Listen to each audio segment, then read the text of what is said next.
Good morning friends. இது உங்கள் friends sports academy. Daily கண்டவர்ஸில் இன்றைக்கி என்ன பார்க்க போகிறோம் பார்த்தீங்கன்னா மே 2 2025 வெள்ளிக்கிழமை என்ன கண்டவர்ஸ் பார்க்க போகிறோம். இதுக்கு முன்னாடி பார்த்தீங்கன்னா நம்ம டெய்லி கண்டவர்ஸ் வீடியோ அப்லோட் பண்ணியிருக்கோம். பார்க்காதவங்க பார்த்து நோட்ஸ் எடுத்து வச்சுக்கோங்க. அது மட்டும் இல்லாமல் நம்ம சேனல் சப்ஸ்கிரைப் பண்ணுங்கள், சப்போர்ட் பண்ணுங்கள், முடிஞ்சளவு ஃப்ரெண்ட்ஸாக ஷேர் பண்ணுங்கள். நம்மளுடைய ஃப்ரெண்ட்ஸ் போலீஸ் அகாடமி அப்படின்னு டெலகிராம் ஜாயின் பண்ணிக்கோங்க. இம்பார்ட்டன்ட் அப்டேட்ஸ்லாம் உங்களுக்கு ஒன்று கிடைக்கும்.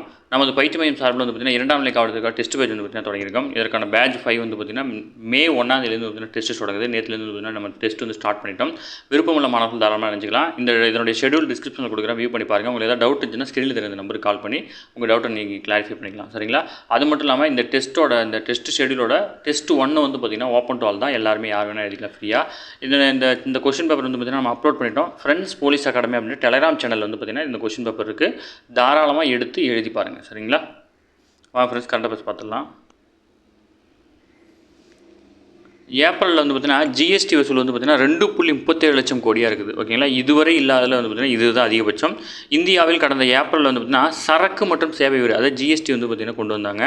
இதில் வந்து பார்த்தீங்கன்னா ஜிஎஸ்டி அதாவது 2017 வந்து கொண்டு வந்திருப்பாங்க. கடந்த ஆண்டு வந்து பார்த்திங்கன்னா 2.37 கோடியாக வந்து வசூலாக இருக்குது. கடந்த 2017 ஜூலையில் தான் வந்து பார்த்திங்கன்னா ஜிஎஸ்டி அமலானது, ஜூலை 1ஆம் தேதி. ஓகேங்களா? இதில் வந்து பார்த்திங்கன்னா தமிழகத்தில் வந்து பார்த்திங்கன்னா கடந்த ஏப்ரல் வசூலான ஜிஎஸ்டி வந்து பார்த்திங்கன்னா 13,831 கோடி. முந்தைய நிதியாண்டில் இதே மாதம் வந்து பார்த்திங்கன்னா ஒப்பிடுகையில் 12,210 கோடி தான் இருந்துச்சு. இப்போ 1,600 கோடி கிட்ட அதிகமாக இருக்குது. தற்போது 13% அதிக வருவாய் கிடைத்திருக்குது. ஓகேங்களா? மகாராஷ்டிரத்தில் மொத்தம் 41,645 கோடியும், கர்நாடகத்தில் 17,815 கோடியும், குஜராத்தில் 14,970 கோடியும் வந்து பார்த்தீங்கன்னா ஜிஎஸ்டி வசூலாயிருக்கு. ஓகேங்களா?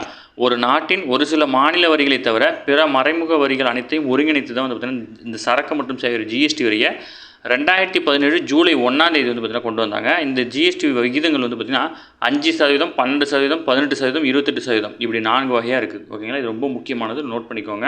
டிஎன்பிசி சார்பில் கேட்கக்கூடிய கேள்வி அது. ஓகேங்களா? அடுத்தது பாரதிதாசன் பிறந்த தினம். பாவேந்தர் பாரதிதாசன் பிறந்த தினத்தை வந்து பார்த்தீங்கன்னா தமிழ் வெல்லும் அப்படின்ற தலைப்பில் வந்து பார்த்திங்கன்னா போட்டிகள் நடத்தப்படுது. இதில் வந்து பார்த்திங்கன்னா பாவேந்தர் பாரதிதாசனோட பிறந்த தினமான ஏப்ரல் 29ஆம் தேதி முதல் 5ஆம் தேதி வரை வந்து தமிழ் வாரமாக கொண்டாடப்படும் வந்து பார்த்திங்கன்னா தமிழக சட்டப்பேரவையில் வந்து பார்த்திங்கன்னா முதல்வர்கள் வந்து பார்த்திங்கன்னா அறிவிச்சிருந்தார். ஓகேங்களா? இதுவும் நோட் பண்ணி வச்சுக்கோங்க. ஓகேங்களா?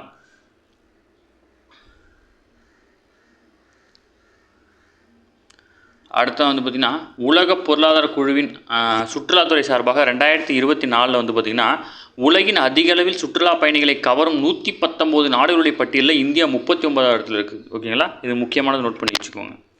119 நாடுகளுடைய பட்டியலில் இந்தியா வந்து பார்த்திங்கன்னா 39ஆவது இடம். அடுத்து வந்து பார்த்திங்கன்னா மே தினம், அதாவது 1967ஆம் ஆண்டு தமிழ்நாட்டில் திமுக வெற்றி பெற்று அண்ணா தலைமையில் ஆட்சி அமைத்த போது வந்து பார்த்திங்கன்னா மே 1ஆம் தேதி ஊதியத்துடன் கூடிய விடுமுறை வந்து பார்த்திங்கன்னா அளிக்கப்பட்டுச்சு. ஓகேங்களா? உழைப்பாளர் தினத்துக்கு ஊதியத்துடன் கூடிய விடுமுறை வந்து பார்த்திங்கன்னா அப்போ தான் முதல் முறையாக கொடுக்குறாங்க, 1967. அடுத்தது ஜாதிவாரி கணக்கெடுப்பில் வந்து பார்த்திங்கன்னா 2010ஆம் ஆண்டு, அதாவது மன்மோகன் சிங் அவர்கள் பிரதமராக இருந்தபோது அந்த 2010ஆம் ஆண்டில் சமூக பொருளாதார ஜாதிவாரி கணக்கெடுப்பு தொடங்கப்பட்டு 2016 வந்து பார்த்திங்கன்னா முடிக்கப்பட்டுச்சு. ஓகேங்களா? ஜஸ்ட் இன்ஃபர்மேஷன் தான், ஞாபகம் வச்சுக்கோங்க. அடுத்த வந்து பார்த்திங்கன்னா பிரதமர் மோடி அவர்களுடைய பேச்சு கொடுத்துருக்காங்க.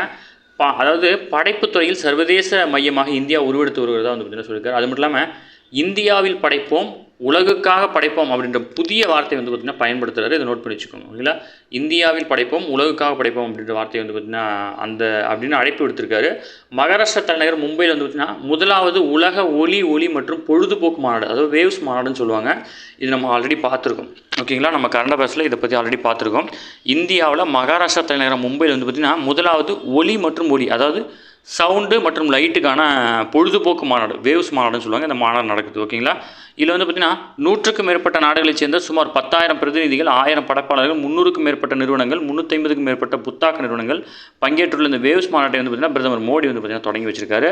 இதில் மட்டும் பார்த்திங்கன்னா இந்திய திரைத்துறையின் சந்தை மதிப்பு வந்து பார்த்திங்கன்னா 2029ஆம் ஆண்டுக்குள் $50 பில்லியன் விரிவுபடுத்தும் நோக்கில் நடைபெறும் மும்பை வேவ்ஸ் மாநாட்டில் வந்து பார்த்திங்கன்னா தொடக்க அமர்வில் தான் இதில் தான் வந்து பார்த்திங்கன்னா நடிகர் ரஜினி அவர்கள் வந்து பார்த்திங்கன்னா பேசியிருப்பார். ஓகேங்களா? அடுத்து வந்து பார்த்திங்கன்னா வளர்ச்சி அடைந்த இந்தியாவுக்கான, அதாவது விக்சித் பாரத் சொல்லுவாங்க. வளர்ச்சி அடைந்த இந்தியா அப்படின்னா விக்சித் பாரத்னு சொல்லுவாங்க.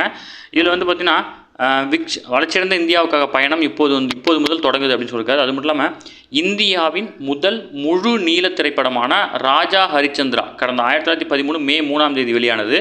இன்று இந்திய திரைத்துறை எட்டியுள்ள உயரம் வந்து பார்த்திங்கன்னா மிகப்பெரியது அப்படின்னு சொல்லியிருக்கிறார். ஓகேங்களா? ஞாபகம் வச்சுக்கோங்க, முக்கியமானது. அடுத்தது இராணுவ மற்றும் விமானப்படையில் துருவ் ஹெலிகாப்டர்களை மீண்டும் பயன்படுத்த அனுமதி வழங்கியிருக்காங்க. அதாவது வந்து பார்த்திங்கன்னா முழுவதும், அதாவது வந்து பார்த்திங்கன்னா உள்நாட்டிலேயே தயாரிக்கப்பட்ட பன்முக பண்பாட்டுக்காக நவீன இலகுரக 2 இன்ஜின்களை கொண்ட துருவ் அப்படின்ற ஹெலிகாப்டர் வந்து பார்த்திங்கன்னா ராணுவம் பயன்படுத்திட்டு வந்துச்சு. ரீசெண்டாக இந்த ஹெலிகாப்டர் வந்து பார்த்திங்கன்னா பயணிச்சிட்டு இருக்கும்போது வந்து பார்த்திங்கன்னா ஒரு விபத்துக்குள்ளாகி மொத்தம் 3 பேர் உயிரிழந்துட்டாங்க. அதனால் முப்படைகளிலும் இந்த பார்த்திங்கன்னா இந்த ஹெலிகாப்டர் வந்து பார்த்திங்கன்னா பயன்படுத்த தற்காலிகமாக தடை விதிச்சிருந்தாங்க. அந்த வகையில் வந்து பார்த்திங்கன்னா இது மீண்டும் பயன்படுத்த அனுமதி வழங்கியிருக்காங்க. ஓகேங்களா. இது துருவ் அப்படின்றது ஹெலிகாப்டர். இது முழுவதும் உள்நாட்டில் தயாரிக்கப்பட்டது. ஓகேங்களா.